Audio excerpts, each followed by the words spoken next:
Hampton Roads has a long-running high school and college sports tradition. It's time to give them the spotlight they deserve. This is 757 Sports Talk.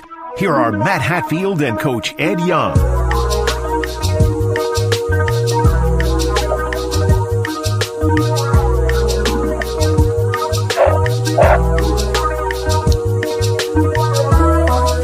Good Saturday morning to all of you out there. It's another edition of 757 Sports Talk on CoVA Sports TV. Like, share, and subscribe. We're on YouTube. We're on Apple, Spotify, VirginiaPreps.com, Facebook, Twitter, or X as they call it, IG, all over the world, the globe, America, and beyond. With the Coach Ed Young, I am Matthew Hatfield. Good morning, sir. Good morning, Mr. Hatfield. Run that by me again? I said good morning, Mr. Hatfield. What happened to your voice? What are you chewing on over there? You got like a what happened to Ed Young? Who kidnapped him? I was practicing my voice to the ball. You sound like a chipmunk. Oh my goodness. He's been sabotaged by aliens, folks. Oh my gosh. This is what I have to put up with. Unbelievable.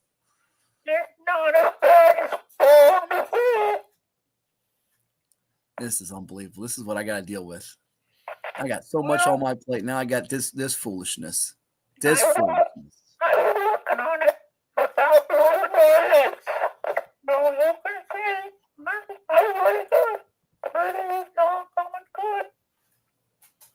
I don't even know what to say. I really don't. All right, let's get started, baby. That was enough shenanigans for the morning. It's a great morning. A little cloudy out, but doesn't matter because the word of the day, basketball. Big tournament, showcase tournament because everybody's playing single game. It's at Green Run High School today, starting, I think, at 2:30. We'll bring the schedule up here shortly as my partner in his crimes is the so much better just covered your face. Let's just go back to covering your face. Go ahead. I have no problem with that at all. Virginia Preps Classic. There we see it. This is at Green Run High School today. Starts at 2:30 with Bayside versus War Hill. Interesting matchup. Somewhat similar teams. I'm anxious for it because a good friend of mine, former assistant, more importantly, great friend of mine, Paul Hall, is a new head coach at War Hill. And by the way, he goes for a milestone today. Do you know what milestone that is? 300 wins. No, you were close. 200 wins.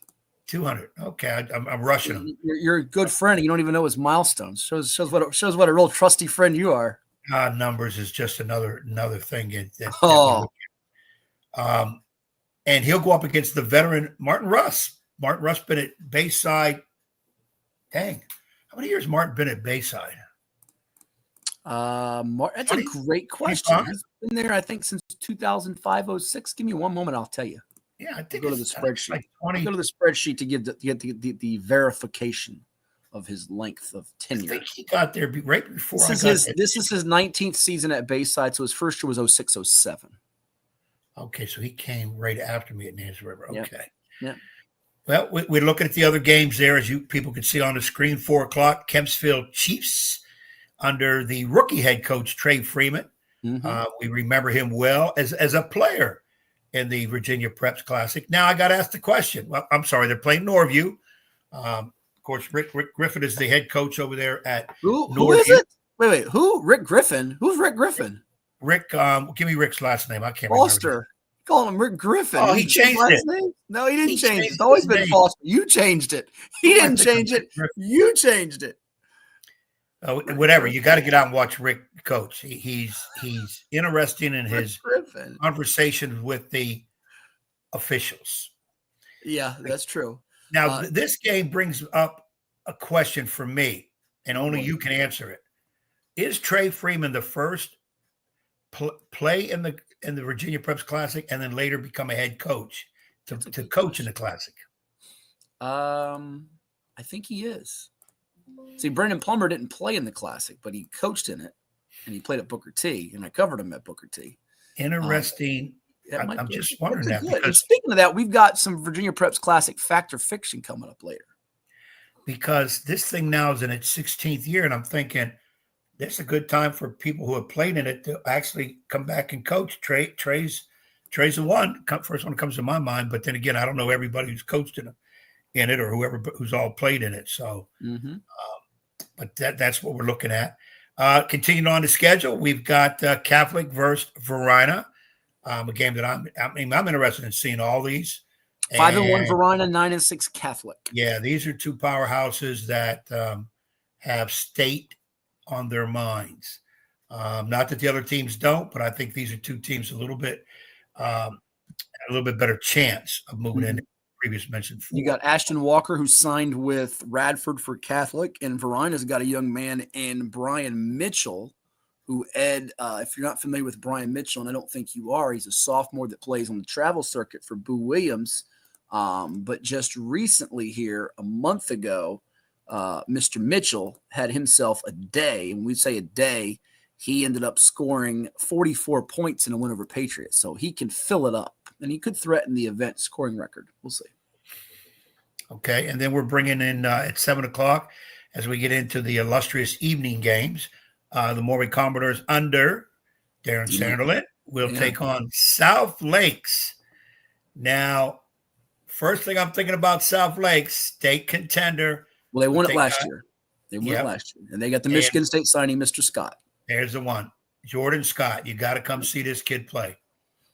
I like to look at him, Mr. Inside Outside. He's 6'8". You're thinking, oh, he's killing around a bucket. What do you have, a triple-double the other night against Centerville? Yeah. He's not a power player. Yeah. He can play outside. He can play. I think he's great around the elbow at the top of the key area. He can hit the three. Yeah.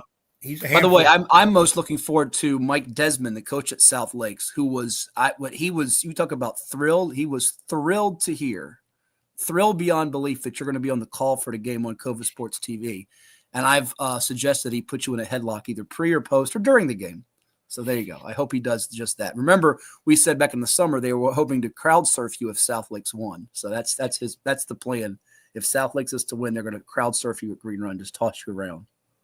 Well, that's going to be pretty tough to do. There could be some insurance involvement in there, and you might want to run around. You might want to find the hospitality room before the game, like right there, because otherwise you could be suffering a crowd surfing. And as far as I know, nobody contacted my agent. Vinny Vanu. Vinny, yeah, Vinny Vanu. He's still in the fix. He keeps his eye on this guy over here. He really. Every time we come on, he's watching this dude over here because he's just waiting for one slip up and lawsuit coming. So Vinny Vanu will be they'll have to talk to him about any crowd surfing stuff. Okay. But we'll see. But we go into the last game, 8:30. Now this is a highlight game of highlight games. Now all of these games are highlight type games, especially from Catholic Verina down these last three. As I said, the first four teams, no disrespect to any of them, I don't think any of them will compete for a state title this year. Could be wrong. Hope I'm proven wrong. But these last six teams can do it. And this last game, Green Run, Oscar Smith, these are two powers. Green Run in 5A and Smith in 6A. Watch. Oscar Smith is number one in the state right now at 11-0. You saw them last night. Green Run now ascending all the way up in our Virginia Preps rankings to number 3 in the state, only behind undefeated two-time reigning state champ Woodside, which had a doozy of a game on Thursday with Hampton, came back and won it. And Riverside, who also had a doozy of a game, 14-1, beat Potomac Falls, whose coach Jeff Hawes just got his 500th career win, so salute to him. And by the way, salute to Greg Maynard at Albemarle. He just got his 600th career win, as they're now, I think, 10-2 or 11-2. But you got Green Run number 3 in the state in Class 5, Oscar Smith number 1 in the state in Class 6. Records of now, what are we looking at? Is it 11-1 for the Stallions of Green Run? I think that's right. Or is it 10-1? I'll double check. I think it's 11-1 now. And for Oscar Smith, they're 11-0. So, yeah, 11-1 for Green Run and 11-0 for Oscar Smith. Not too shabby. No, this should be – I watched Smith dismantle a previously undefeated Indian River team last night. No, that game was over 3 minutes into the game. Smith just dismantled Indian River. Indian River could not hit his shot, and that was their downfall because you're going to have to keep up with Smith's scoring ability if you have a chance to beat them. And they put points on the board quick. They get to the hole. They've got a couple kids that can shoot it, but they're just fantastic at getting to the hole, and they create so much of their offense with their defense. So that's I tell you, people, for nothing else, get out and see that game. But you really, I think each game is going to lend itself to you seeing something decent in that game. Coaching matchups, which is the thing I look at the most anyways. Of course, I want to see good players play good, but the coaching matchups is what I like to see. And, yes, we are calling that game. I'm going to be on the analytical work, so to speak, as to why things are happening. But my partner, first time ever, is not this guy, who a lot of people hear us together. It's the rookie. The Rook is coming on and doing play-by-play, Mr. Jack Lowe. Yeah, Jack Lowe. So you guys get to have fun on the mic. This is going to – I got to learn. Hopefully you don't poison him with all your crazy shenanigans. That would be nice if you did. I got to learn the youngster. He's got to learn. So I'll do my best to pull him along. It's going to be interesting. But I look forward to it, and we'll see what Jack can do. All right, there you have it. So that's the lineup again. If you haven't seen it, we'll show it to you one more time here. Virginia Preps Classic coming up today at Green Run High School, Bayside War Hill at 2:30, Kempsville Norview at 4 o'clock, Catholic Verona at 5:30, Maury South Lakes at 7, Green Run Oscar Smith at 8:30. Tickets still available on GoFam, $10. Be there or be square. Should be a fun day of hoops. And we do expect a pretty packed house for the evening session there with those games at the end, like you said. So 3 heavyweight matchups once we get past the 4 o'clock hour. That's going to be some much anticipated battles that could go down to the wire. And it's time for us to take a quick time out, Ed. But we have hold on. Go ahead. Question for the timeout, in case somebody's going to ask us. Can they get tickets at the door, or does it have to be? It's got to be through GoFan. They'll assist you if you come to the door that way. I'm sure we'll have people at the door that will walk you through that. But it is done strictly through GoFan. Okay, but they can still do that at the door. To my knowledge, yes. Unless we sell out by 8 o'clock. If you plan on getting there at 8 o'clock, I can't promise you that you'll get admission. Right. And people, let me just say this. Maury will have a crowd. You and I saw them play Lake Taylor at Maury. We stood the whole game. Last night, I got there beginning of the fourth quarter JV game. I stood the whole game. And Oscar Smith Gym is pretty big. It might be behind Churchland, biggest gym in the area, if not mistaken. And I had to stand the whole game. And those were a lot of Oscar Smith fans. Green Run it's home. They're going to be there too. So I would say if you're not there by that third game, you may have to listen to it on CoVA Sports TV, because that's where we'll be streaming. That could be happening. We will take a timeout. We've got more coming your way, including Virginia Preps Classic Trivia, Jack's conversation with Princess Anne coach Greg Montgomery, who got himself a nice victory that you got to witness this week at Western Branch. They turned around and lost last night, though, to Salem. Surprise there as the Sun Devils knocked off the Cavaliers. Getting closer to playoff time. The next couple of weeks, we'll go through some of the potential pairings and how the power ratings are shaking out for some of the teams across the area, from Class 6 Region A down to 5A, 5B, 4A, 3A, and so on and so forth, as we're getting closer and closer to Ed's favorite month, which is March, with the Madness and the state tournament and then the college hoops tournament. It's all coming your way, plus NFL picks. We got a special guest that we are going to talk some NFL playoff with, Charean Williams, Pro Football Hall of Famer. Not every week we get a Pro Football Hall of Famer on the show, Ed, but she is on the journalist side in the Pro Football Hall of Fame, NBC Sports Pro Football Talk. One of the very best, has been doing it for more than a quarter of a century. So we will chat about the divisional matchups with her and then give you our picks as we sign off probably a few minutes before 11 a.m. this morning here on 757 Saturday Sports Talk. But we all thank the people that make it possible. Those are the ones at CoVA Sports TV and that sponsor the show. And let's hear from a few of those folks right now. We'll be back in just a moment. Stay tuned. I'm Dr. Mark Cardelia, orthopedic surgeon and surgical director of the CHKD Sports Medicine Program. We see a lot of knee injuries in student athletes these days, and many of these are ACL tears. Parents often ask how to know when a knee injury may be serious. The most obvious symptom is severe pain or swelling in the knee joint. Your child may have heard a pop when the injury occurred. Look for signs they can't put weight on the knee around 48 hours after the injury, or if the knee feels unstable or wobbly. Those are all signs you should see a CHKD sports medicine specialist. Our sports medicine physicians, surgeons, athletic trainers, and physical therapists understand the needs of growing athletes and tailor treatment to fit each child's age and level of activity. Our goal is to accurately diagnose the problem in a timely fashion and provide the treatment that will ensure a safe return to activity. Kids want to play, and we want to help them get back in the game. To learn more, visit chkd.org. Sports medicine at CHKD. We're more than a hospital. What's up at DQ? Oh, just the best deal ever! The $7 bacon cheeseburger meal deal. Bacon cheeseburger, fries, drink, and a sundae. No time to be modest. It's all full size for just $7. Right now at DQ. Happy tastes good. I grew up here. I know this town. I know the people here. More important, they know me. As a banker at Town Bank, we become part of the communities we serve. The people who bank with us, our members, know us. When you bank with Town Bank, you'll know your banker. You'll know you can reach us, and you'll know we're here for you.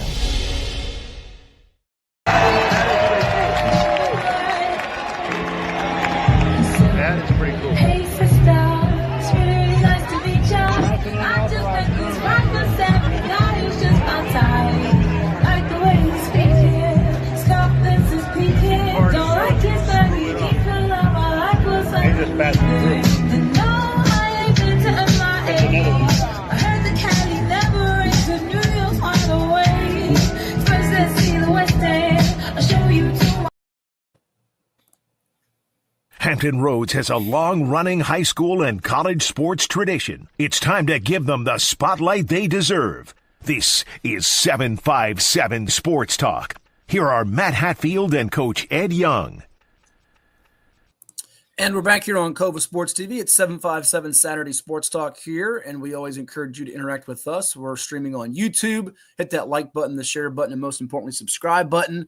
We're also on Facebook, IG, LinkedIn, Twitter, X. We're all over the place. Instagram, too, as we mentioned, Hatfield Sports 2K4 if you want to watch it there, and VirginiaPreps.com as well. You ready to play some fact or fiction, Edward? Look at this. Oh, look at it. Fact or fiction with Matt Hatfield and Ed Young. I'm not going to be participating with guesses. I know the answers, so we'll see if Ed Young can knock him out of the park. So I got to go against myself. Yeah, you can't beat Mike Hatfield. You can't beat scheduled guests we have on the show that play you, athletes, former, current, past, present, coaches. So we figured, why not see if you can lose to yourself? Okay, we could do that. All right, let's do it. Let's do it, as they say. Here we go. All right, Edward, question number 1 in fact or fiction. It's all Virginia Preps Classic style for today. Loudoun Valley grad Jordan Miller of the NBA's Los Angeles Clippers holds the single game scoring record with 33 points. Is that a fact or is that fiction? Can't look it up, although you did get sent a booklet that I know you haven't looked at and studied yet. So I've not looked at the booklet yet because your fault. I saw it and then I thought to myself, I hope I have to get one at the games because I can't print them out. I ain't got a printer. Well, that's your fault. You guys look at it from your phone. I'm going to say Dennis, Jack, and the boys should take care of you with that. They did get us some copies. We'll have for you of that thing. Okay. Go ahead. What you got? For some reason, I'm thinking it's more than 33 points. All right. So you're going to go fiction? I'm going to say fiction. See, I've got a booklet. You don't. This is actually last year's booklet. But fiction is the correct answer. Jordan Miller did have 33 points against Phoebus January 27th of 2018. Went on to play at George Mason, helped Miami with Jim Larrañaga coaching to the Final Four, now plays for the Clippers.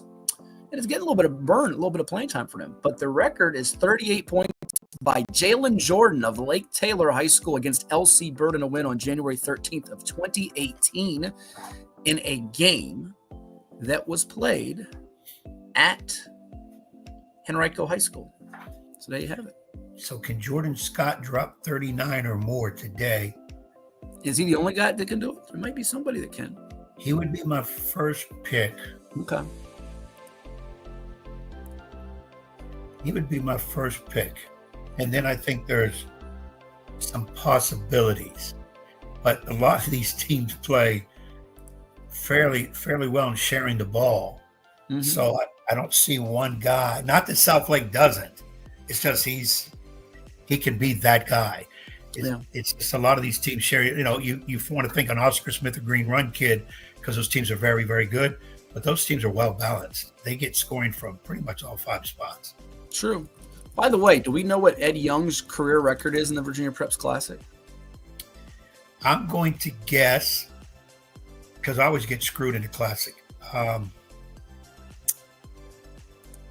2-3. You were close. 2-5. 2-5. Yeah, 2-5. And you did lose one of those years to a pro in Devin Robinson, who played for the Washington. He's pretty good. Yeah, he was pretty good. That kid was. Speaking of scoring, here's a good one for you. Last year's overtime game between Lansdowne and Maury. Daryl will be there, number one, flashing that foam finger in your face. Marked the lowest scoring game in terms of combined points in the history of the Virginia Preps Classic. Is that a fact or a fiction? An overtime game with the lowest amount of points? There's no way that's possible. Is it? What do you think? Fact or fiction? I'm just trying to run through games in my head. I think in 16 years, an overtime game is the lowest scoring game ever. Is that possible? This is going to be crazy, but I'm going to take a stab and say yes. You're going to say fact. You looked through that booklet. Don't lie. You absolutely looked. I have not looked through the booklet. The tab hasn't been touched yet. Yeah, it is a fact. Believe it or not, 35-32. Lansdowne beat Maury in overtime last year. It's the fewest combined points in the history of events. Think about that. 35-32, and Jalen Jordan himself scored 39, as Jordan Miller also scored 33 himself.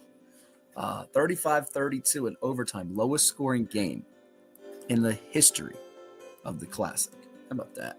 That is surprising. How about that? And both those teams can put points on the board. Yeah. Yeah. All right, so you're 2 for 2. Good job by you. Question number 3. Catholic is the only team playing in today's Virginia Preps Classic that has participated in the event before and never lost. Is that a fact? Okay, that's only the teams that are playing today. That's what the question says. You're trying to trick this up. Is that a fact or is that fiction? Fact. Catholic is the only team playing in today's Virginia Preps Classic that has never lost. But wait a minute. Let me before I say final answer. Has Verona played in this before? They just played last year against Green Run. They've played multiple times. Yes. Yes. Right. Yes. Green Run beat them, so they've played multiple times. I can tell you all the teams they've played if you like, if that helps you any, since you want to try to cheat and get hints here. They've played Lake Taylor. They've played Green Run. They've played Norcom. They've played Oscar Smith. They've played Albemarle in the history of the Classic. So they've played, what is that, 1, 2, 3, 4, 5 times? I'm going to stick to my final answer, Catholic. Okay. Not a bad guess. Let's see here. Catholic is undefeated. 2-0 as Catholic, 1-0 as Bishop Sullivan. But Bayside is 1-0 all time in the Classic. The first every year they played. Yeah, it was a trick question. I tricked you up. And they beat Menchville 57-47. So there you have it. So those are the only two that have never lost, but there's others. Yeah. There you go. There you have it. So you are 2-1 on the questions. We got another one coming for you here. Oh, this is a good one for you. Kellum, which scored 92 points on Nansemond River, coached by Ed Young, on January 2 of 2010, is the only team to ever crack the 90-point plateau at the Classic. Is that a fact or is that fiction? Well, I know, the 92 is the record. But has anybody hit 90 or 91? I'm going to say no. Fact. I'm going to say fact. That is a fact. They're the only team. There's been some teams in the 80s. In the 80s babies include Hatfield with 84 on Lansdowne, which is unheard of how good they defend. Also in the 80s babies category, you have as I just had the list, and now it's disappeared on me here. Hold on here. There was one or two more. Oh, Lake Taylor had 89 on LC Bird, and John Marshall had 87 on Potomac. So there's been a trio of 80s babies, but one 90s baby, and that's the Kellum Knights with Norm Hassel, who we had on the show not too long ago. And now he's dropped his last 2 games, all because of you, I think. Or 2 of his last 3 games, all because of you. It's your fault. Right after you asked him to come on, I try to tell him you may not want to. If it was just me, it was your bad, Juju, not mine. If it was me just interviewing, yes, but I didn't get to him quick enough. So yeah, that's your fault. Question number 5, our final fact or fiction on the Classic. There have been more NFL players to participate in the VirginiaPreps.com Basketball Classic than NBA players. Is that a fact? Crazy fact. You said that's a fact. Crazy, it's a fact. Regis Philbin. All right, sir. You're guessing that is a fact. Is that your final answer? By the way, the late, great Regis Philbin. And I know you love you some Regis, who's not with us anymore, because you know why you love Regis, don't you? I wonder why. Because Regis's favorite football team was the Fighting Irish of Notre Dame. I should have known that part. Potential national champions, though. I'm not kidding. Will Regis be looking down on them from heaven on Monday night, or will he be? Will he be? Well, he better have the big guy do some kind of a miracle, because I don't see Notre Dame beating Ohio State. Wow, you're such a optimist, aren't you? Nope. Realist. Well, realist. You're a what? I'm a realist. You're a realist. Well, since I'm such a swell guy, I'm going to let you count the guys up that have made it to an NBA or NFL roster, along with an NFL roster. Or so the NBA and NFL roster, along with the WNBA roster, along with the WNBA roster that have been in the Classic. Because it is in our booklet, by the way, if you get it. And we're going to share it on the screen now. So as we take the question now, you can see the rest of them. There's the list, Ed. If you squint really close, you will see Dorian Finney-Smith, of course, is one of them. You will see Devin Hall, who was drafted by the Oklahoma City Thunder, Keontae Johnson, Jordan Miller, Devin Robinson, who you played, Darion Sebron, Cam Thomas, the Brooklyn Nets, Isaiah Todd, John Marshall, Breonte Weber, Elizabeth Williams, because she played in the first ever Classic, and it was the girls' game against Forest Park when she was at Princess Anne, Mark Williams, and Troy Williams, none of which are related, by the way. So, do the math. That is 1, 2, 3, 4, 5, 6, 7, 8, 9, 10, 11, 12. Now the NFL list is cut off, so we got to scroll it down a little bit. 3, 4, 5, 6, 7, 8, 9, 10. Oh, trick question again. It's 10 because you have Mo Ali Cox of the Colts, our man Will Garlick's Colts, Middleburg Academy, Deshaun Dixon, Western Branch, Jacksonville Jaguars. Bucky Hodges was drafted by the Jets, I believe it was. Jalen Holmes playing tonight for the Washington Commanders. He played in the event at Lake Taylor High School. So too did Justin Hunter of Ocean Lakes. Jeremiah Owusu-Koromoa from Your Fighting Irish from Notre Dame, who went to Bethel, was an MVP recipient at the Classic. Plays for the Cleveland Browns, got hurt this year. Chris Pierce was with my Cardinals in training camp and preseason. Tavion Robinson of Cox High School. Panthers, I think, was the one that picked him up. Brandon Smith of Louisa did play for the Panthers.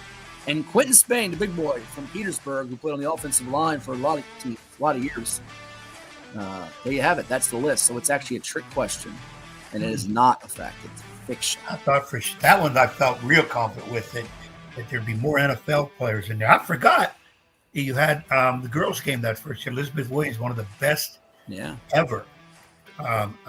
Best female players I've ever seen, period, anywhere. So it's 22 if you combine NBA, WNBA, and NFL that have come through the event. That's more than one a year. How about that? It's more than one a year. And I would probably say this year's potential is for NBA would be Jordan Scott. But it could be a pro in another sport. You could have a pro football player. You can have an NFL you guy. Have a major league player. You never know. So there you have it. Well, you haven't had a baseball guy yet, have you? Well, you played against one that did really well. He didn't make the major leagues, but Bryce Harmon from LC Bird. He didn't make the major leagues, but yeah. So there you have it. There you have it. All righty. So that concludes our Fact or Fiction Trivia Edition. I have to give you, without looking, another figure of Fact or Fiction. What do you got? Do I want to know what you got? I probably don't. The two teams that Ed Young's Nasman River Warriors beat are both from the 804. That's a fiction. One team you beat from the 804. Because you beat J.R. Tucker, and then you beat Woodrow Wilson, now known as Manor, over at Oscar Smith. Okay, so 757 and 804. Oh, there's Woody. Look, the Woodster's on. Oscar Smith game should be green. Woody finally woke up. All right, Wood. Good. Yeah, that's a good one. But the more important question is Mr. Wagner coming to the event, or has he got some other plans? Well, I don't know. I hope he does show up. It'd be great. As that is scrolling across our ticker, did you see the big news from last night? I hope you did, Ed, about the Bayside track stars, as Bayside's playing today in the event, and it's now scrolling across our ticker. Andrew Salvadon, did you see what he did, by the way? National headlines of what he did yesterday at the Virginia Beach Sports Center. Well, he beat what's the guy? What's his name? Wilson. He beat Wilson. Quincy Wilson, yeah, because you're now looking at the ticker. You just woke up. Yeah, okay. I gotta look at this ticker because 500-meter race. It's a new U.S. high school national record. Eclipsed the previous time held by Will Sumner, 1 minute 49 seconds, and this is a remarkable performance. 10th fastest man all time indoors for this distance.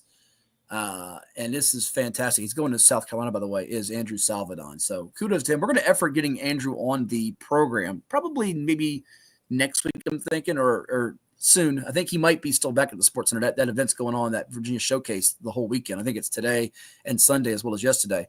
But he does follow me, I see, on the X. So we will connect with him, try to get him on, because that is awesome for this young man who beat Quincy Wilson, who got Olympic gold, if you remember, back in the summer. And Quincy is well known, his story, and Andrew Salvadon doing a tremendous job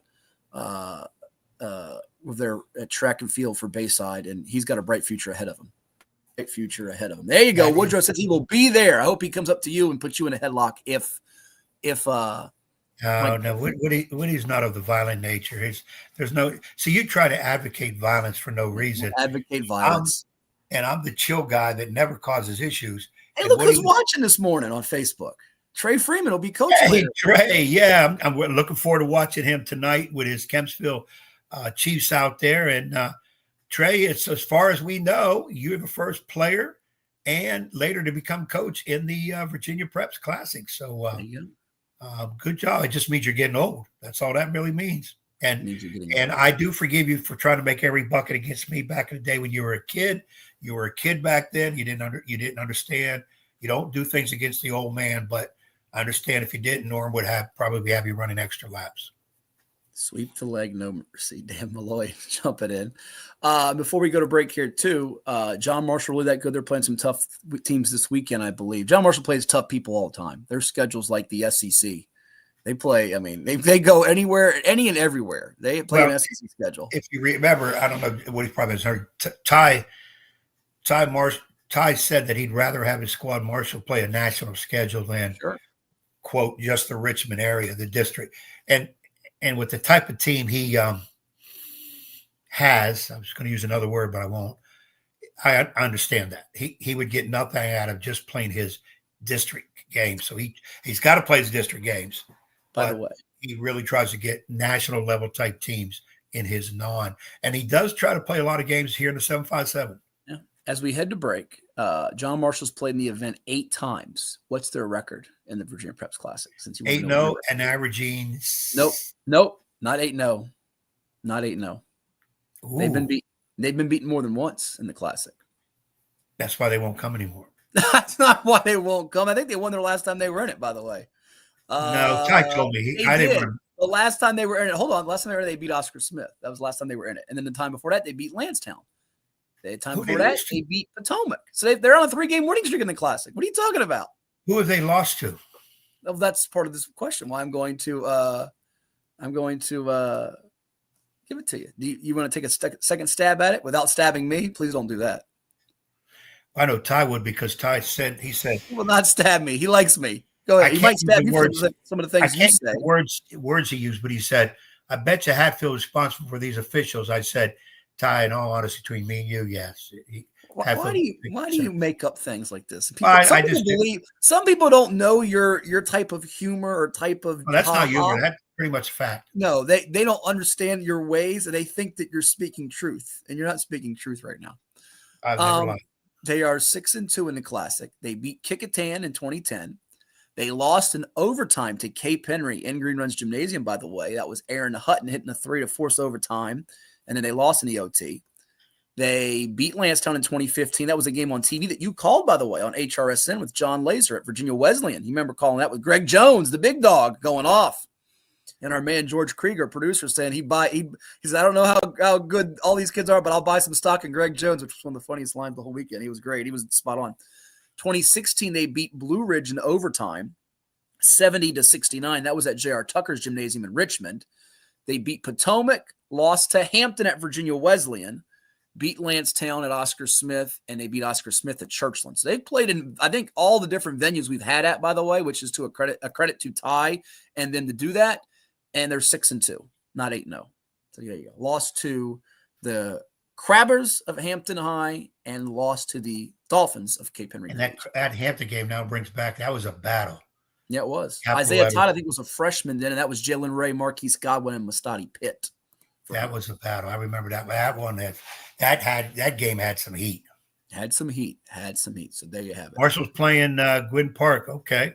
That's right. That'll be a good test. They'll beat them, but that'll be a good test for them. Hey, Chris Brown, Smithfield Packers coach, tuning in on Facebook. Shout out to him. He's the real Chris Brown, not the other Chris Brown, who's I would say he's an imposter. No, I was talking to some people. This Chris Brown, they tell me, rivals the other Chris Brown on the dance moves. I knew you were going there. Yeah, he doesn't sing as well as Chris, but he has better dance moves. So one of these days we'll have to get Chris on and play.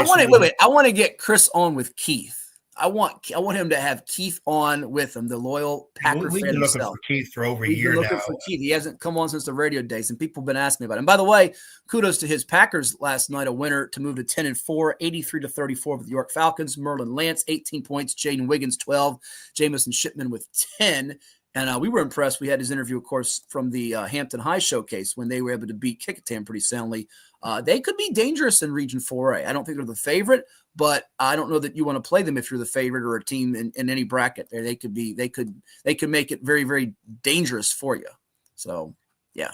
And that's a team I don't really think right now has hit their stride yet either. So they're quick. They can score at all 5 positions. They have help off the bench. That you're right. That's a dangerous team to have to see in any round of playoff time. We'll come back, get Ed's quick hitter thoughts on a few things, then bring in Charean Williams of NBC Sports Pro Football Talk, and then finish up with our NFL picks for this particular edition. I know Woody wants to see some more water, so we might give him some pool side adventures. He's been clamoring for it, Ed. He and the people out there, they've been saying, when are you going to play some more poolside adventures? You might get your wish. Nobody is asking for it's January. Let's hear from CHKD. Save it. Be back in a moment. At CHKD, sports medicine is more than just treating injuries. It's a whole team approach to caring for young athletes. With experienced physicians, surgeons, trainers, and rehab specialists here when kids and teens need them most. Our experts help young athletes prevent injuries too, with advanced training and conditioning programs that keep them in the game safely. CHKD Sports Medicine, where kids are more than patients and we're more than a hospital. I grew up here. I know this town. I know the people here. More important, they know me. As a banker at Town Bank, we become part of the communities we serve. The people who bank with us, our members, know us. When you bank with Town Bank, you'll know your banker.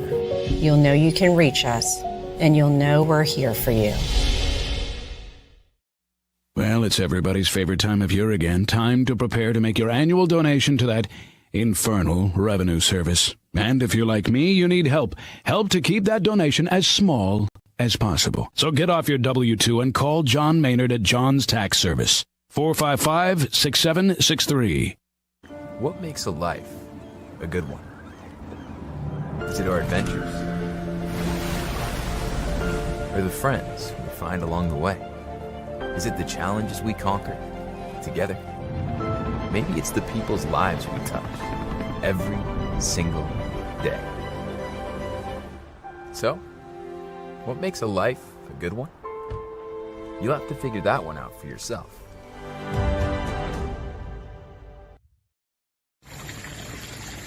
I've learned that one should keep his words, both soft and tender, because one day he may have to eat them. And speaking of eating, I could go for a double cheeseburger right about now. So until next visit, this is Andy Rooney for Wondering Aloud on Poolside Adventures. Hampton Roads has a long-running high school and college sports tradition. It's time to give them the spotlight they deserve. This is 757 Sports Talk. Here are Matt Hatfield and Coach Ed Young. And we're back here on CoVA Sports TV. Like, share, and subscribe to our YouTube channel. Wherever you may be tuning in, we thank you for doing so. Yes, Poolman is back, Woody, here on 757 Saturday Sports Talk. And Coach Brown asking, was it a loss to Maury in 2017-18? What was a loss to Maury in 2017-18? I'm trying to think what was that. Oh, I think he was asking if that maybe they've been John Marshall. I guess that. I don't think they didn't. I don't think they did. All right, Ed, we got some high school basketball sound from earlier this week. Game in Chesapeake that you took in. Out of district game. Most teams are in their district play, be it the beach, the eastern, the southeastern, the peninsula, the Bay Rivers, wherever it may be across Hampton Roads or across the entire Commonwealth of VA. And our man Jack Lowe was on the scene at his alma mater for a game. Yeah, I happened to get out, trying to watch as many games as possible. And I was interested to see PA. I'm trying to figure out when to see them because they did beat Kellum, gave Kellum their first loss. And somebody told me they have a big fella that's not too bad.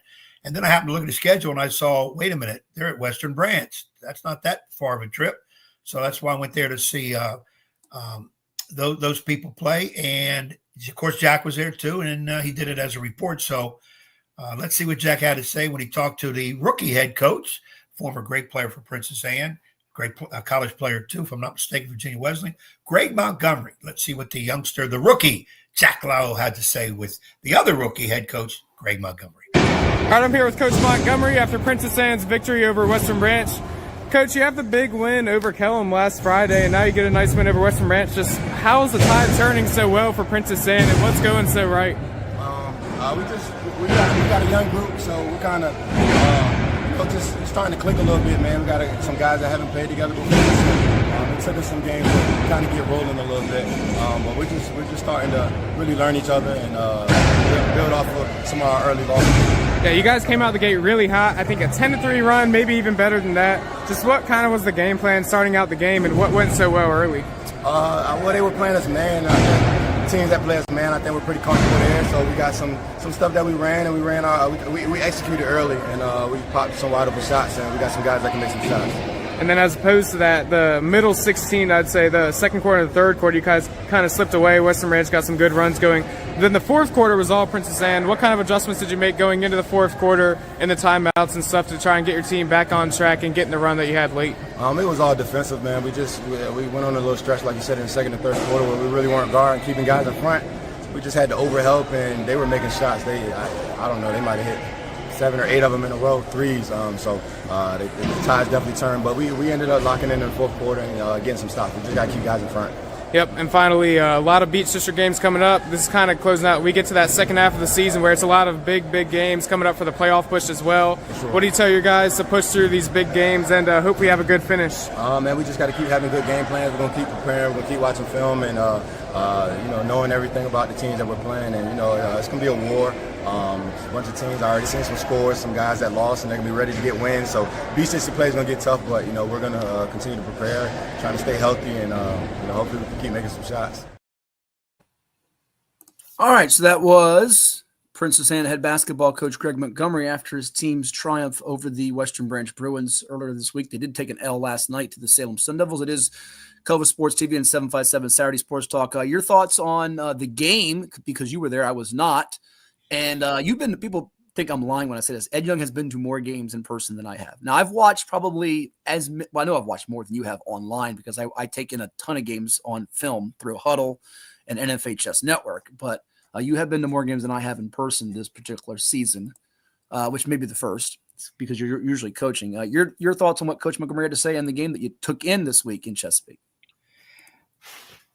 Well, and again, I don't remember names. I didn't really go to get the names because I wanted to see what PA have. The big fella they have inside, I'm going to say 6'6". I think it's Alan Davis, if I'm not mistaken. Yeah. 6'6", probably about 280, 275. He's a monster inside. Monster. He can, when he gets the ball inside, if you don't double, he's pretty much going to score. Now, as a coach, I have to say it, and I would tell Greg the same thing. You got to use him more. In my estimations, he would touch the ball, unless it's fast break, because he's definitely not an up and down court player. He would touch the ball every half court offense. I'm going to make the other team have to cover him, and then hopefully if he is doubled, kick it back out because they have shooters. Number 5 point guard, about 5'10", 5'11". Is that the freshman who's supposed to be pretty good? Yes. I think they have a freshman pretty good. Goodson, yeah.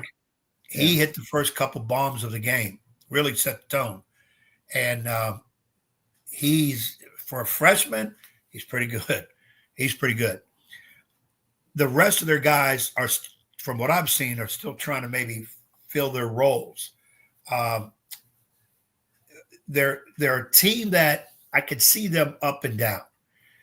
Okay, how'd they beat Kellum? They're not that bad. They turn around and lose to Salem. Now, Salem ain't bad either, but it's consistency, which I think Greg is trying to get out of his squad. See, one of the reasons I want to go to these games personal is I'm doing a whole lot of scouting. I'm watching everything.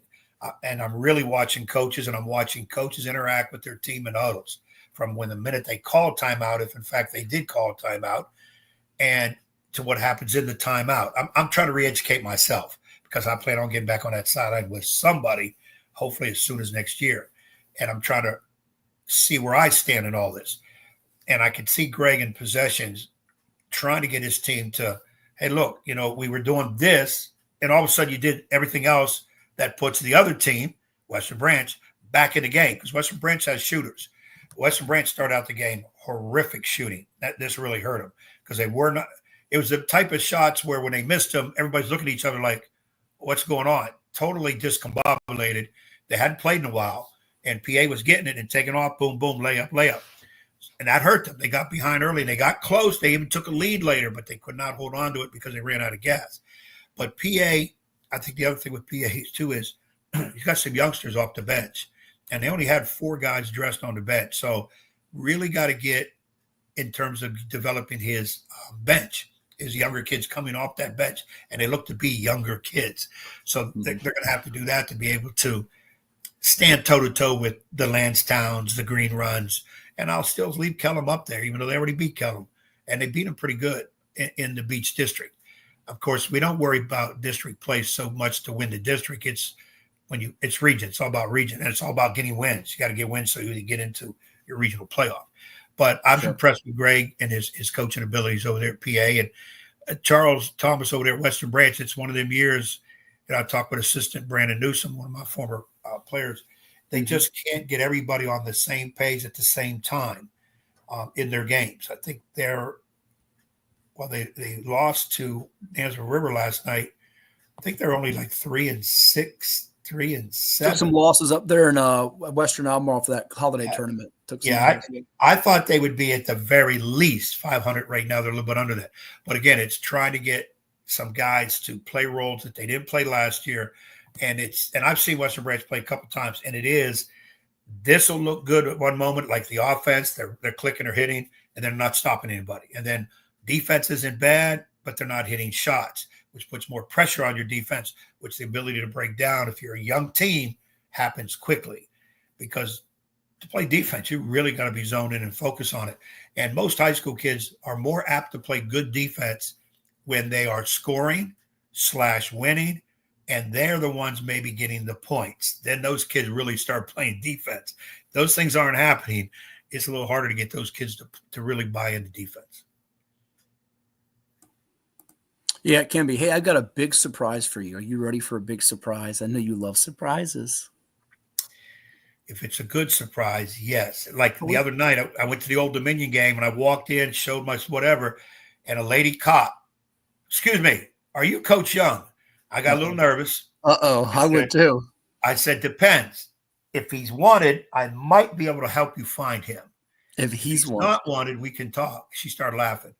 Tracy Mitchell, former women's player at Norview when I was there.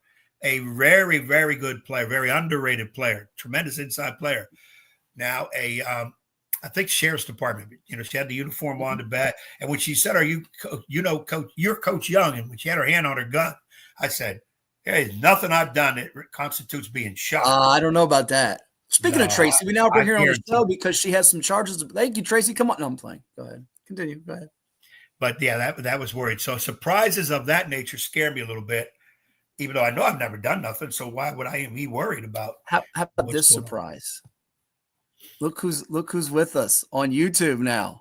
No, now Keith. Normally I would say, Keith, we've missed you, which we have. We're worried about you, which we have. But I'm going to also fuss you out because you had us worried. We didn't know what the heck was going on. I don't know where you were at. I didn't know if you were fighting the fires in California or whatever.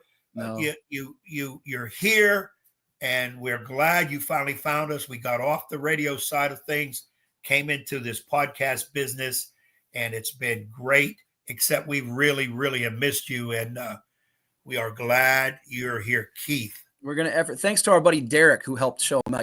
Derek, of course, our pal Derek Fulgham, who interacts with us a lot. We're going to effort with maybe Derek next week to see if we can get Keith on the screen with us. We're going to effort that public show because people have been dying to get a taste of Keith. We haven't had on in a while. And I'm sure he's got. I mean, he used to ask us all kinds of questions, and then you would have the late great Ben Moore. He loved it when he would ask a question that you would say a statement. By the way, so I'm sure he's got questions and statements that are questions and questions that are statements. Keith, where are you? Is he still on? Where's he living? Well, I'm sure if he's watching, he'll interact and you'll get a response in a little bit. So that's how this works. No, because he's probably on the phone. Keith, we're not on the phone. You got to put the phone down. No, you can wait. We are on the phone. Yes, people are watching us on their phones. Yes. Well, I mean, we're not. You can't talk to us on the phone like you did radio. Yes, you can. Not at this particular moment, but we're going to get him the link because we're pressed on time today. We got a shortened show. I got to be off by 11 because I have an OD women's basketball game to call before I come to the Classic, by the way. So we're pressed for time. We know you'd like to spend 12 hours and talk, but we can't operate that way. I just love the fans. Operate on your time. We have to operate on. I love interacting with the fans, and I feel good. Keith is okay, and soon enough he'll be on the screen. Yes. That will scare some kids, but still it doesn't matter. They're not gonna scare kids. They'll think we scare kids. They'll think it's Santa Claus's nephew or something. We have come. What were you saying? I mean, we've scared people before. I mean, you definitely have scared youngsters. There's no question. Yeah. I had a kid ask me at the time. We remember we broadcast the games over there at oh my God, where did we do the Woodside? We did the Woodside. Woodside. A kid came up and said, "Excuse me, mister, why does your partner wear his Halloween mask year round?" Son, I don't know. He didn't ask you that. Don't ask me questions like that. A little kid.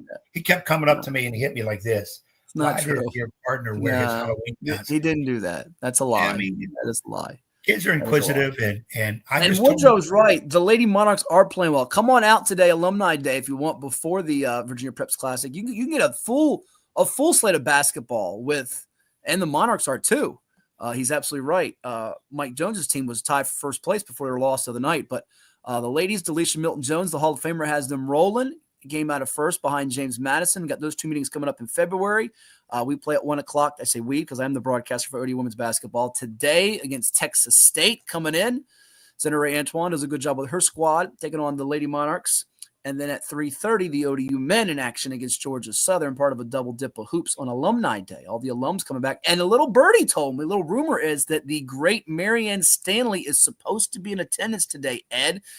National championship winning coach, WNBA coach, Hall of Famer, women's basketball Hall of Famer. You talk about basketball royalty. She is that. One of the absolute all-time greats coaches. One of those few women that I've said in the past could easily coach in the men, including the NBA. I went that far to say that once upon a time. And I don't think she's appreciated enough. Do you? That's something that I don't think the common person, I mean, we know about some of the greats. I mean, all-time greats, Nancy Lieberman, Ann Donovan, Wendy Larry.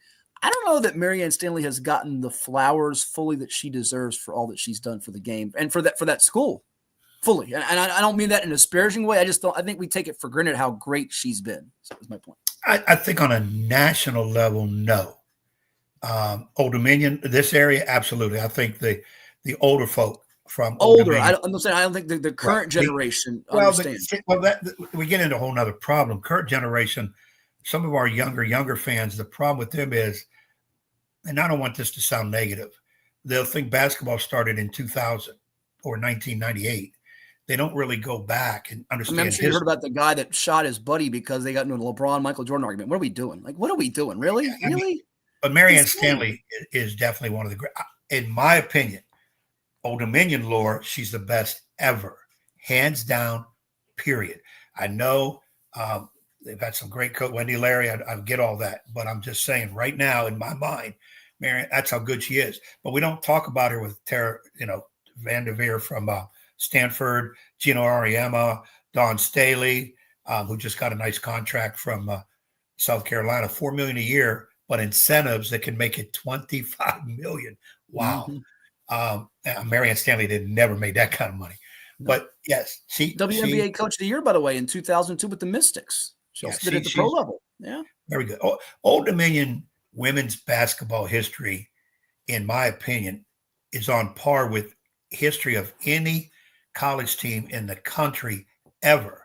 But a lot of people don't really know that. Back in the AIAW days, that's what the women played under. It wasn't NCAA rules. People don't even remember that stuff. But they were dominant, very dominant. And the players they've had, oh my God, a litany of players. Again, I would put them up in their heyday against anybody.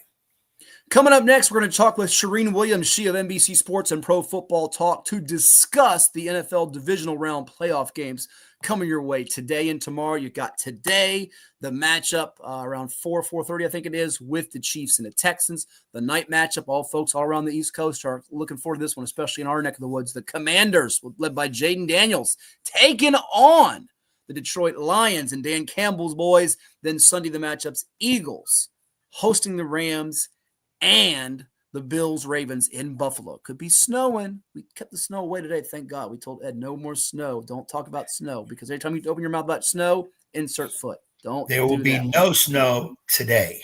Yeah, no snow today. Why don't you stop saying that, because we don't want you to jinx it. But when we come back, we will be joined by Charean Williams right here on CoVA Sports TV. But we now have a quick word for some of the sponsors that make it possible, including Chicho's Pizza. Ed loves him some Chicho's. Believe they're one of the presenting sponsors of tonight's games at the Virginia Preps Classic at Green Run High School on CoVA Sports TV.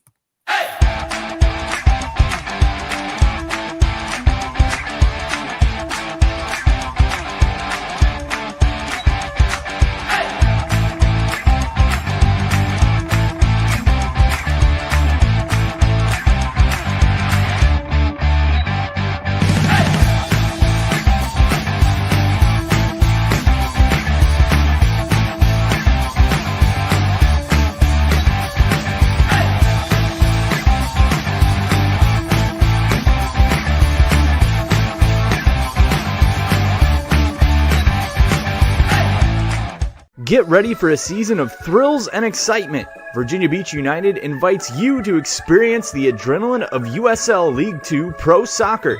Tickets are only $10 for adults, $7 for kids, and children 5 and under are free. It's the perfect family outing filled with fun and entertainment. Secure your seats now for a season of unforgettable soccer moments with Virginia Beach United. Don't miss out. What is more?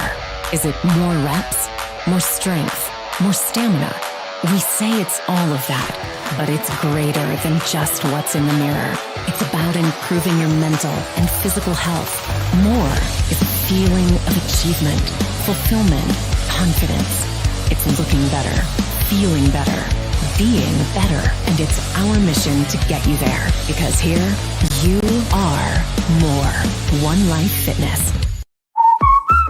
What's up at DQ? Oh, just the best deal ever. The $7 bacon cheeseburger meal deal. Bacon cheeseburger for a limited time, plus fries, drink, and a sundae. Yeah, this is not the time to be modest. It's all full size for just $7. And there's bacon on that burger.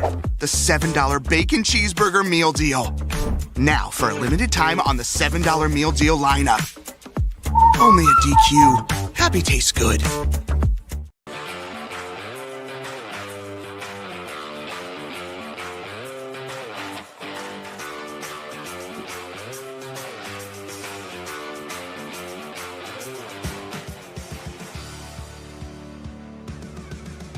And welcome back to CoVA Sports TV. Like, share, and subscribe to our YouTube channel. Wherever you are tuning in, we thank you for doing so all over the web. We're on Apple, Spotify, YouTube, and, of course, all the different social media platforms from IG to Twitter, X, and Facebook. And we're so privileged to be joined by a Hall of Famer. She's in the Pro Football Hall of Fame. You see her work all the time, NBC Sports, Pro Football Talk. Check it out. Also give her a follow on the X, or some still call it Twitter, too. She is at NFL Charean. Charean Williams, so kind of join us. Charean, good to see you. Happy New Year. We're 17 days into 2025, I guess now, or 18 days in, whatever it is. And we've got divisional football playoff action. This is really one of the best weekends of the year, isn't it? It really is. I mean, these are the games you look forward to, and I think they're matchups that, a lot of us saw coming earlier in the year, especially that Bills-Ravens game. I think it's something we all wanted to see with the two MVP favorites going off head-to-head. So MVP votes are in, so they can't change anything, but I know it means a lot to both of them, especially considering their playoff records in this round have not been great. So gives them both a chance to take another step in their careers and do something that they haven't done, which is win the AFC title and win a Super Bowl. Yeah, that Kansas City team that we talked about last year at the Super Bowl has been in the way of everybody. It feels like in the AFC, whether it's Lamar Jackson and his Ravens, Josh Allen and his Bills, and whoever else there ever since they've taken over, and they're trying to become just the second team ever to reach 7 consecutive conference championship games to go with what New England did with 8 in a row during that Tom Brady, Bill Belichick era. Let's take them in chronological order, though. I want to go to that one at the very end because it's the best one, I think. Yeah. But this Chiefs-Texans game to start here. Houston's never been to the conference championship round, but what a performance they had after it was a listless start. C.J. Stroud rolls to his right, that 3rd and 16 play, I think it was. He hits it, changed the whole game around. Justin Herbert didn't play as well. That offensive line couldn't block, and what a weapon Nico Collins is. But outside of Nico Collins, Charean, do they, A, have enough explosiveness with what Kansas City is now bringing to the table because they have some guys getting healthy. They had the bye week. And B, this Chiefs defense is mighty good still, like it was last year. Can they deal with Chris Jones and that whole defensive front for the entire 60 minutes of a ballgame? What do you think? Well, they didn't play that long ago, and the result was obviously the Chiefs won, but it was a closer game, I think, than many expected it to be.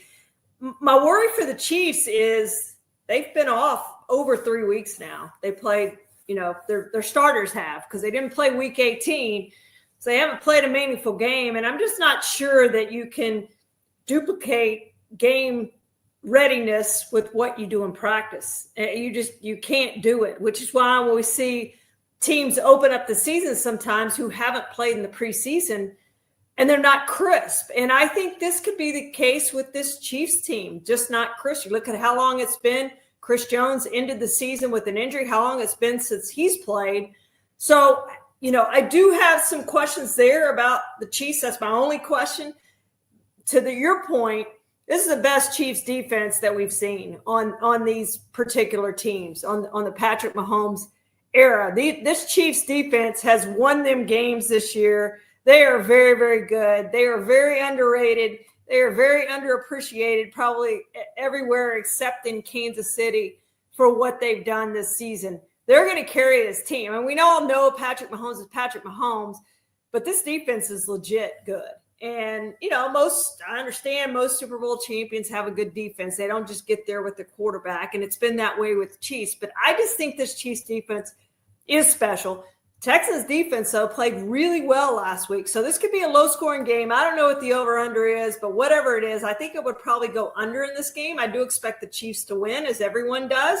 But I think the Texans are going to keep this game close late, and I think it's going to be a low-scoring game. Interesting perspective, and I'll get to you with the rest versus rust angle, because I think that leads us into the next game in a moment here with the Lions taking on the Red Hot Commanders with the rookie quarterback who may very well get Rookie of the Year in Jane Daniels. But on Kansas City for a second, you're so right, because you get all the talk, certainly the tabloids, the attention with Mahomes and Travis Kelce and the headliners. But Andy Reid with that defense led by Steve Spagnuolo on the coordinator side of things, with Jones and then Nick Bolton and Trent McDuffie, all those guys. They're just so underappreciated. In Houston's eyes, in order to win this game, is it going to take more of the defense or the offense stepping above its norm in your eyes, Charean? Because C.J. Stroud, it looked like for a while there he was kind of not performing well, that scary injury to one of his main receivers. We all saw that late. But do you think it's going to be on the defense or the offense to kind of pull the upset if they have a chance, which will have to step up more? Yeah, I think special teams and that defense are going to have to produce some turnovers, or in special teams game, they're going to have to produce some long return. In other words, they're going to have some short fields. There's no question about that. If you're asking the Texans to drive 75 or 80 yards or even 70 yards consistently, that's not going to happen. That's not going to be the case. C.J. Stroud hasn't been as good as his rookie season. You're right. They have one explosive guy on their team. They haven't been able to run with Joe Mixon since early this season, or run as well as what they ran early this season. So, yeah, it's going to take that defense producing some turnovers or special teams to set them up for some short fields that they're able to cash in with some short drives. Otherwise, they're not going to score enough points to beat the Chiefs. Yeah, this again, we really miss Tank Dell for sure. Now, what Kansas City can provide here, and we'll see if we do get a Chiefs-Bills, Chiefs-Ravens. But let's go to the NFC now. That Saturday night game, Lions trying to get to the NFC Championship game and host it for the first time in the franchise's history. Dan Campbell, what a job he's done turning that thing around with Jared Goff at the quarterback. They've had so many injuries, Charean, on defense. Of course, the headline injury being Aiden Hutchinson, but they've patched it together with another brilliant defensive coordinator there, and Aaron Glenn, who's up for some coaching jobs with Washington here. I get the sense that Glenn and Campbell and company are saying, all right, Jane Daniels is spectacular. We can't stop him, but we're going to make it harder for the Brian Robinsons, the Austin Eckler's, the Terry McLaurin to get off in this game, and they just can't match us. Bottom line, is this boiled down to, can Washington stop the run because they're, 30th in the league? And now they get David Montgomery potentially back to go with Jahmyr Gibbs, who was just unbelievable in that finale versus Minnesota. Is this a close game, upset alert, or do you think the Lions roar here? Well, I think it's an upset alert. And opposite of what I just said about the Texans Chiefs, I think it's going to be a high-scoring game. I mean, these two coaches go for it on fourth down, as we know, all the time. There may be no punts in this game, seriously. I mean, they just may say, all right, our defense can't stop them, so we just got to keep going here. Unless it's 4th and 20, then they'll have to punt. Well, yeah. But that was pretty much Washington's plan last week, and it worked, despite the times that they got stopped. What were they, 3 or 5 on fourth down? But even the 2 they got stopped on ended up, getting them back in position to score again. So, I think it's going to be a very high-scoring game. I think the Commanders are going to be in it until the end, and the Lions should not want that based on the Commanders' history this season of games going to the last play, and it usually goes their way on the last play. So the Lions need to put this game away. You're right. They need to run away with this, but it's just going to be really hard to do, I think. They are getting healthier on defense. I know the week off probably helped them. Now, unlike the Chiefs, their starters had to play in Week 18 because they had to beat the Vikings to get the bye, to get where they are now. So it's not like they've gone, it's 2 different cases here.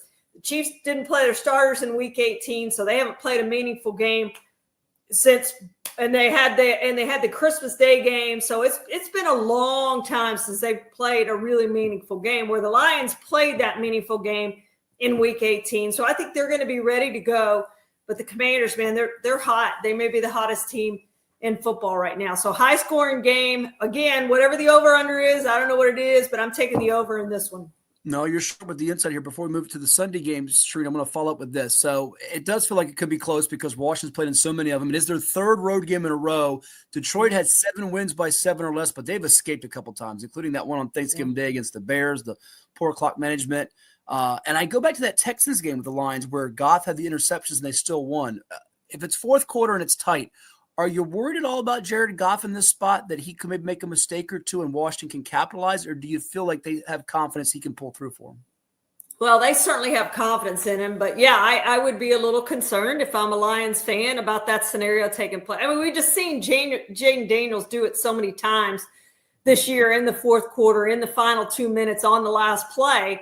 He's made so many of those big plays. Now, I get it. He's a rookie, and we've never seen a rookie go on and win a Super Bowl. The odds are stacked against Jaden Daniels, but man, he's playing so well right now that I don't think there's anybody that's ruling them out to win this game or to win the NFC either.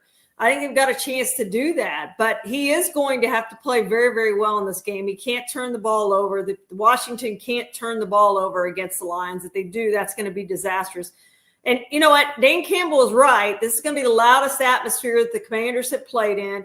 They're going to have to do that silent count. So there's going to be some things working against them that have not worked against them despite the other road venues that they've played in. This one's going to be a little bit different, and it's going to be loud, and those Lions fans are going to make a difference. I'm going to pick the Lions, but it's not going to surprise me at all if the Commanders win this game.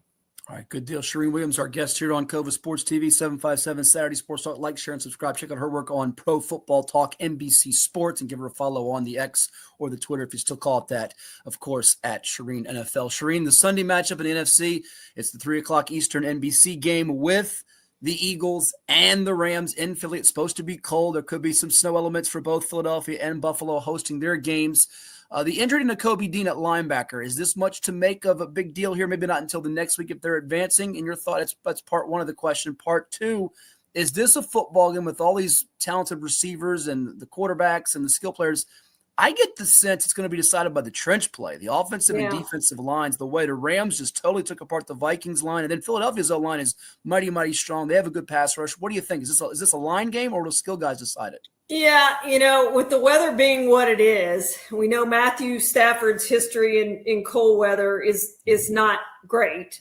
Nobody likes playing in cold weather. So, and the fact that the running game is probably going to decide this game, and what Saquon Barkley did against the Rams this year.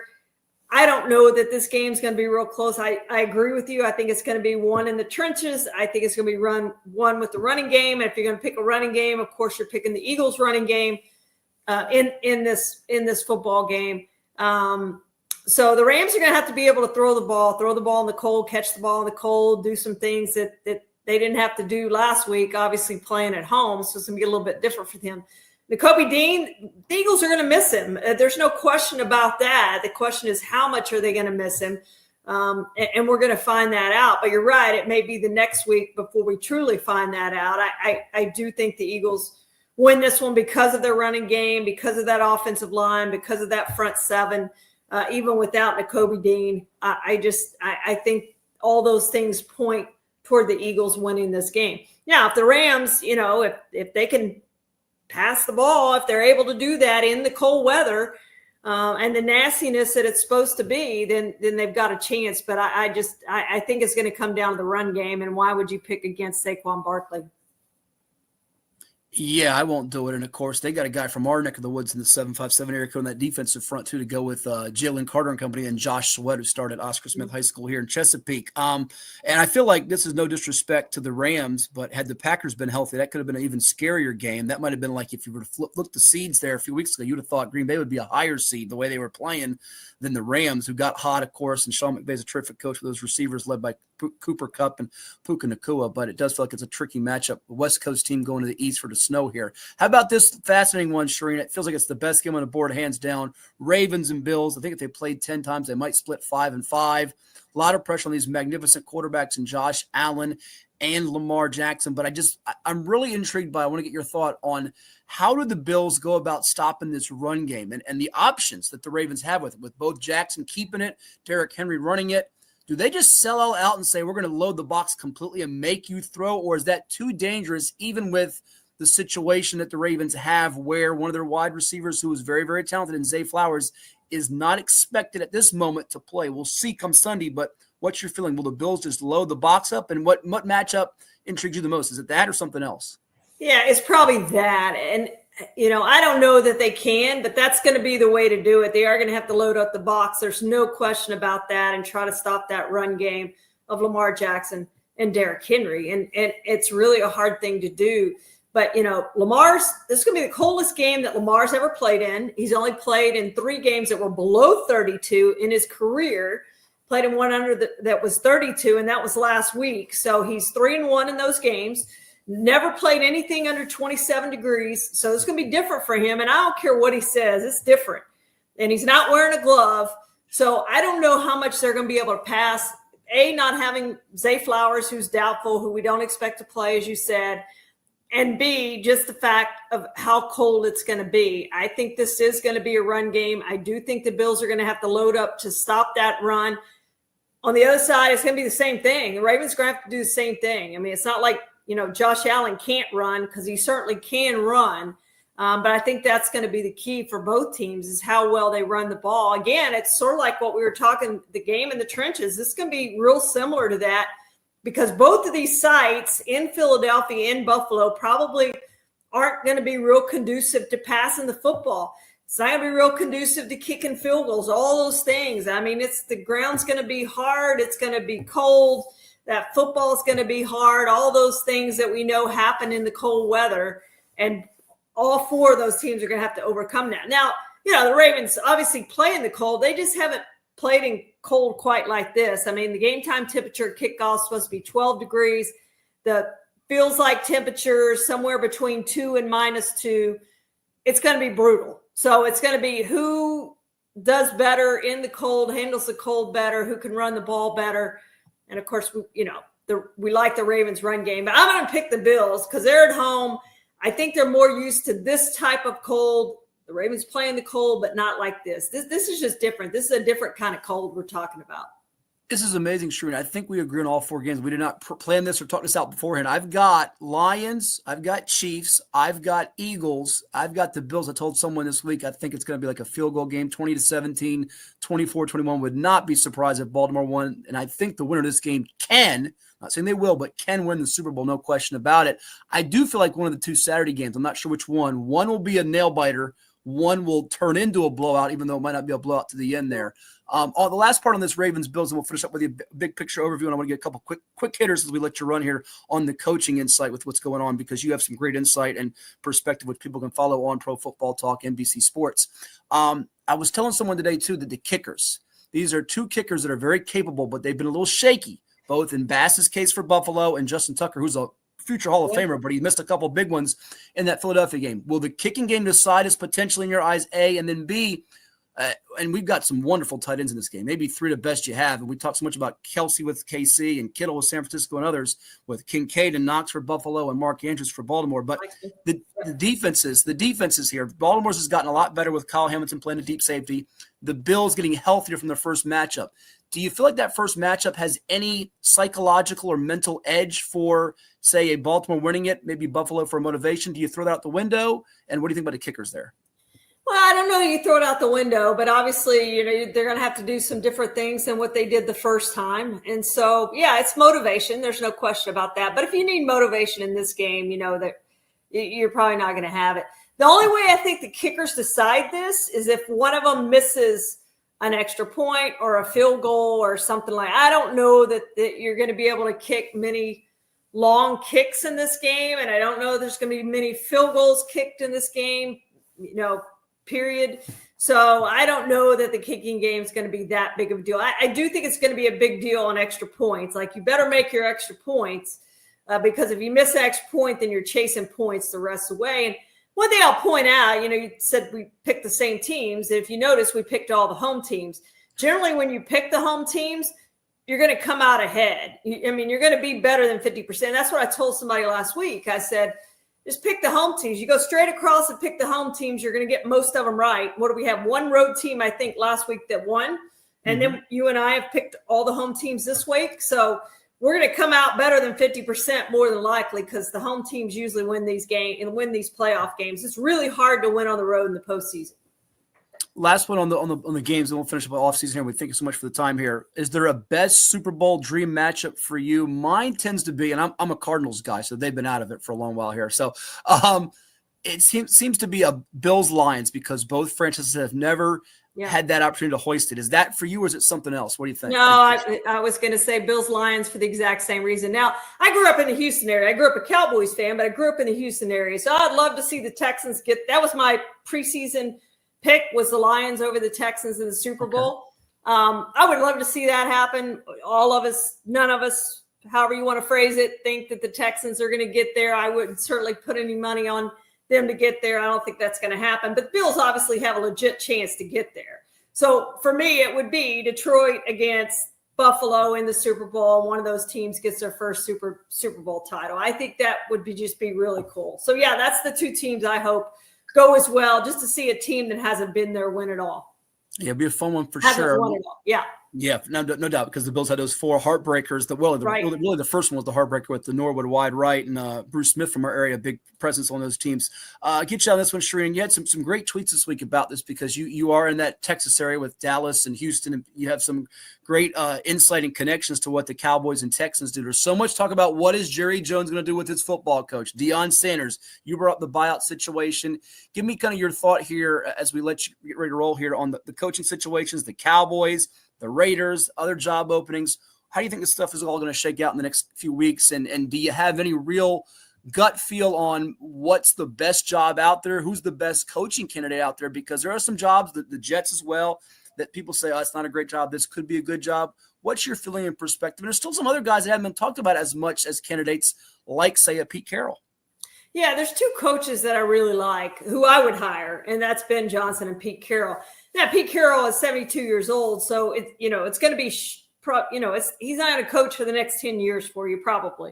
So you got to take that in consideration as well. But the guy's won a Super Bowl. I mean, he's been to 2, won 1, should have won 2, as we all know, the Malcolm Butler play down there in the goal line when they should have run the ball. So I love Pete Carroll. I think he'd be really good for a team. I don't know that he'll get a job in this hiring cycle. I don't know that he'll get a job ever again, but I would like to see somebody hire him, because I think he'd be really good. I think he'd hire great staff. And then Ben Johnson, just with what he's done. I mean, we see it every week with the trick plays and everything else. And if I had to, pick a place, we're all hearing, we hear everything about the Raiders, and Ben Johnson seemed like a match, and he really likes Tom Brady, and Tom Brady really likes him, and they're willing to open their wallets for Ben Johnson. So that could be a potential landing spot. Now, one thing you look at the Raiders that you don't like is the division they're in. The 3 teams ahead of them, of course, all made the playoffs. You look at the coaches in that division with Andy Reid, Sean Payton, and Jim Harbaugh. Harbaugh won the national championship, got the 49ers to the Super Bowl where they lost. Sean Payton's won a Super Bowl. We know Andy Reid's history of getting into Super Bowls, and he's even going for the 3-peat now. With 3 titles, and took the Eagles to 1. So, you look at that division, that's tough sledding. You don't have the franchise quarterback, all those things. So it's not going to surprise me if he doesn't go there, but all the chatter has Ben Johnson going to the Raiders. And then, on the Cowboys, Jerry doesn't pay off. This was my point in all the tweets. Jerry doesn't pay off coaches. He did it twice with Jason Garrett. Garrett got the extension or a new contract after his contract ran out the first time. The second time, they let Garrett go and they hired Mike McCarthy, and then they let McCarthy's contract run out after 5 years. Now, they wanted McCarthy back, and McCarthy is the one who said, I'm pretty much done with this. And their plan was a short-term deal for McCarthy, and then bring in Jason Witten and have McCarthy groom him to be the next head coach of the Cowboys. That was sort of the plan, and it fell apart. And I can't blame him for it, that he didn't want to do a short-term deal, and he had other options elsewhere. So you could look for McCarthy maybe to go to the Bears, where he has a great record against the Bears. We'll see if he can win with the Bears. But I think that'd be a great landing spot for him in Chicago. But the Deion chatter, obviously he talked to Jerry Jones. Jones talked to him, but it sounds so much like publicity for the Cowboys and leverage for Deion Sanders. The Cowboys don't pay coaches to go away. So why would they pay buyouts? And he has an $8 million buyout. So unless he gets some deal with Netflix to do an inside the Cowboys sort of a Hard Knocks thing, I just don't buy that's going to happen. I would put my money on, and he is the favorite all the anywhere you want to bet is Kellen Moore, and that's who I'd put my money on. I think Kellen Moore is the next coach of the Cowboys. It's a safe play for Jerry. If you look at the 8 head coaches he's hired in his history, 4 had ties with Jerry and or were former head coaches, Barry Switzer, Jimmy Johnson, those sorts. Jason Garrett was not a former head coach, but he had a tie to Jerry, obviously. And then Dave Campo, head coach for Jerry, did not have head coaching experience. And then you had the other 4 coaches he hired were former head coaches elsewhere. So he's going to hire a coach. That's what he's comfortable with. He's going to either hire a coach he knows, a Kellen Moore, a Jason Witten, who obviously has no experience outside the high school ranks, or he's going to hire a coach with head coaching experience. He's talking to Robert Saleh, those sorts of coaches. Leslie Frazier's another one he's talking to, and I don't think they're serious candidates, but that's the guys he's talking to, and that's the type of coaches that he's going to hire. So put your money on Kellen Moore if you want to bet on a coach the Cowboys to hire. Deion would be, of course, be the most fun for all of us to cover, would be Deion Sanders in Dallas, and that would be very exciting. I think a lot of eyes, even more eyes, would be on the Cowboys if Deion Sanders was here. It's a great breakdown of it. Charean couldn't have done it any better. I told my co-host, though, I my sleeper pick was Jason Witten. So I got it funny. We'll see if it's one of those 3, Moore, Witten, or Deion. Ultimately, it's all said and done. Well, again, check out her awesome work. It's absolutely fabulous on NBC Sports Pro Football Talk. Give her a follow on the X2 at Charean NFL. Always a pleasure. Thank you so much. And I'm sure we'll be chatting around the Super Bowl time. Thanks for having me. You bet. That's Charean Williams, our guest here on CoVA Sports TV and 757 Saturday Sports Talk. We'll come on back and put the ribbon on this edition of the program. Stay tuned. You're watching CoVA Sports TV. What's up at DQ? Oh, just the best deal ever. The $7 bacon cheeseburger meal deal. Bacon cheeseburger, fries, drink, and a sundae. No time to be modest. It's all full size for just $7. Right now at DQ. Happy tastes good. Well, it's everybody's favorite time of year again. Time to prepare to make your annual donation to that infernal revenue service. And if you're like me, you need help. Help to keep that donation as small as possible. So get off your W-2 and call John Maynard at John's Tax Service. 455-6763. What makes a life a good one? Is it our adventures? Or the friends we find along the way? Is it the challenges we conquer together? Maybe it's the people's lives we touch every single day. So, what makes a life a good one? You'll have to figure that one out for yourself. What is more? Is it more reps, more strength, more stamina? We say it's all of that, but it's greater than just what's in the mirror. It's about improving your mental and physical health. More is a feeling of achievement, fulfillment, confidence. It's looking better, feeling better, being better, and it's our mission to get you there. Because here, you are more. One Life Fitness.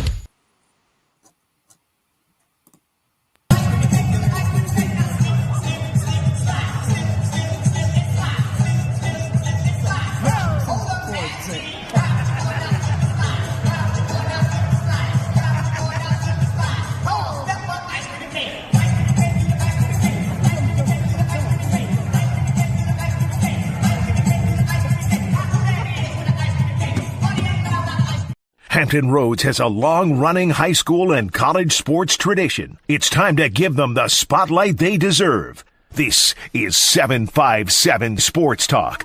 Here are Matt Hatfield and Coach Ed Young.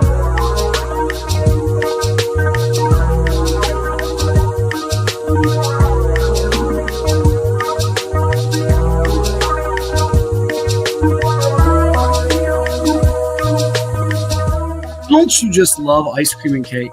You can't get enough of it, can you?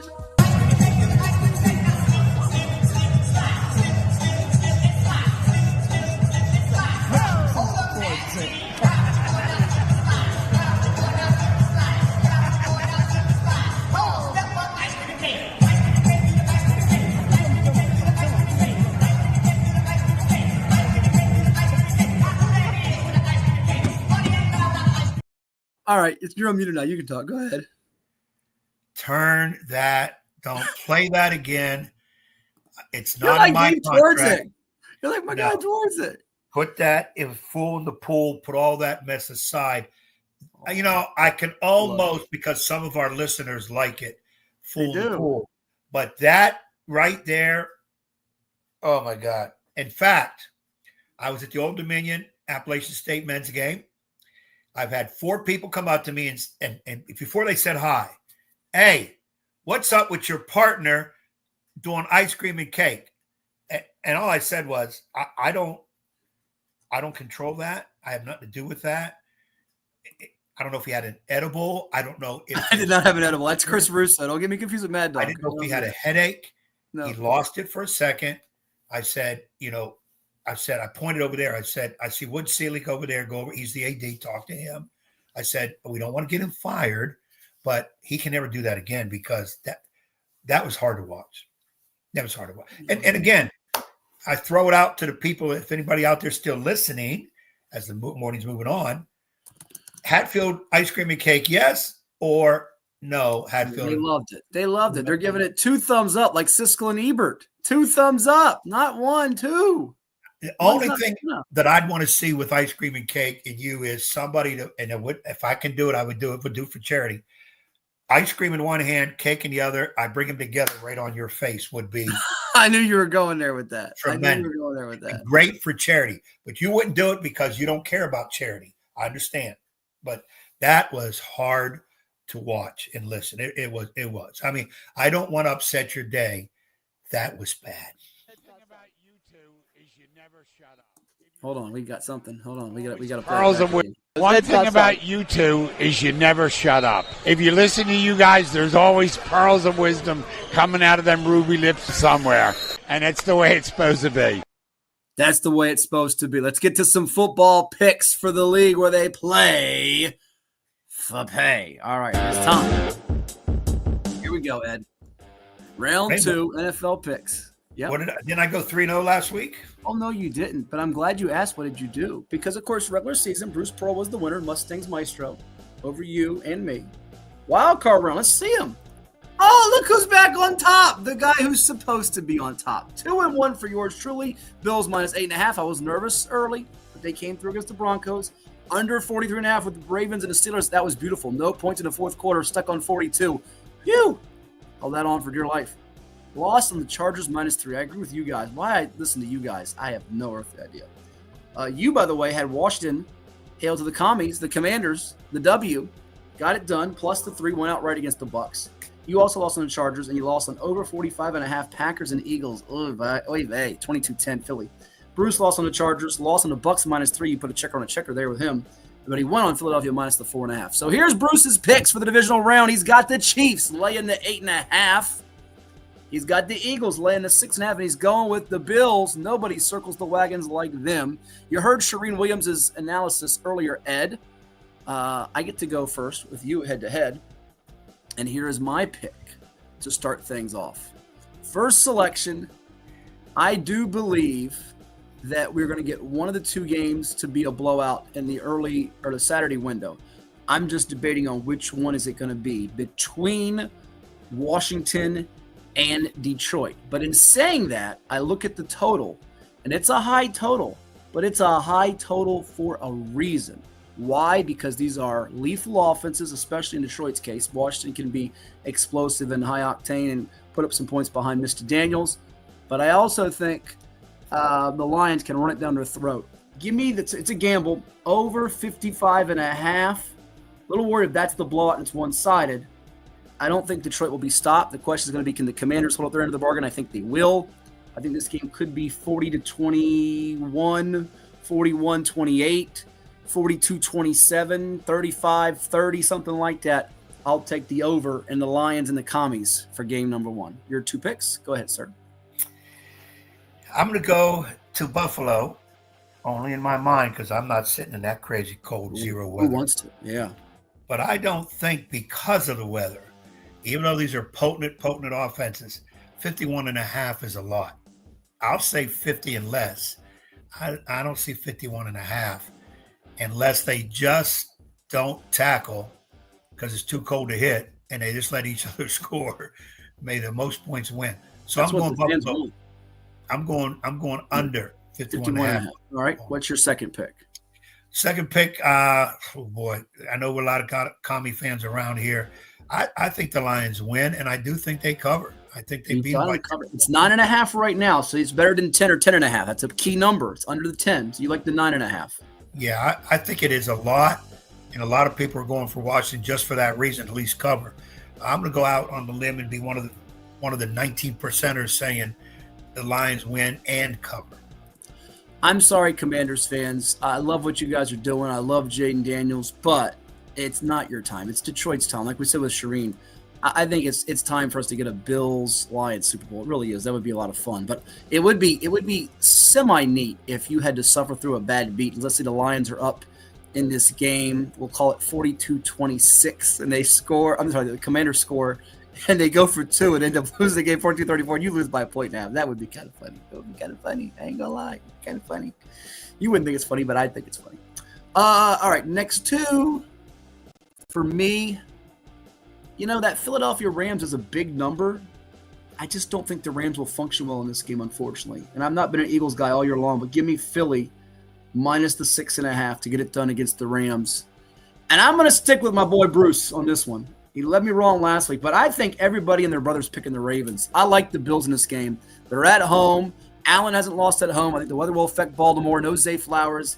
Give me the Bills plus the 1.5. So to conclude for me, over 55.5 Lions Commanders, Eagles minus the 6.5, and Bills plus the 1.5. Could be a juicy little number there if you put them together in a little parlay. What's your last one to go with under the 51.5 Ravens, Bills, and Lions minus the 9.5? What do you got? Give me Chiefs 8.5, minus 8.5 over Houston. Everybody I'm hearing is saying this is a blowout, but then I'm hearing people say Uh-oh, your microphone just went out. What happened? Okay. Now you're back. You're good now. You went out for a second. I don't know what happened, but you're good. Well, it's probably on the equipment you were using because it's pretty cheap. cheap. I'm not in your house. You're in your house, but go ahead. You said and everybody again, could be my wife. Could be. I think I'm going with the Chiefs. I mean, yeah, Chiefs with the 8.5, under 8.5, because I think even though they haven't laying played the 8.5, you're not going under. You're laying 8.5. I got you. Go ahead. Yeah, I'm gonna lay it because it's a veteran squad led by Mahomes. That's all I need to hear. If this was a younger quarterback, a Daniels or whatever, somebody coming off of being hurt, like Hurts didn't play very well last week. I'm going with Chiefs in this, but I don't think it's a total blowout. I think Houston will show up. So there you have it. Those are the picks. Bruce got the Chiefs minus 8.5, Eagles minus 6.5, Bills plus the 1.5. I got Bills plus the 1.5 with Eagles minus 6.5 and over 55.5 Lions Commanders. And Edward has the Lions minus 9.5, the Chiefs minus the 8.5 and under 51.5 for Baltimore and Buffalo. Thank you all for watching. We'll do it next time. Come on out to the Virginia Preps Classic today at Green Run. A high school game start at 2:30. You can hear Jack Lowe and Coach Young on the call. And we'll talk to you next week, the final Saturday of January 2025 on 757 Saturday Sports Talk. Go Irish. Go Irish. TV. Go That's Irish. Right, the Irish. We'll give it to you one more time because he wants it so bad, folks. It's his last chance to hear it before the Buckeyes. Even though Ohio State, I'm picking Ohio State by 14. Go Irish. I'm going to go Ohio State 30-23. I got 28-14. We'll talk to you next time on CoVA Sports TV. Stay tuned.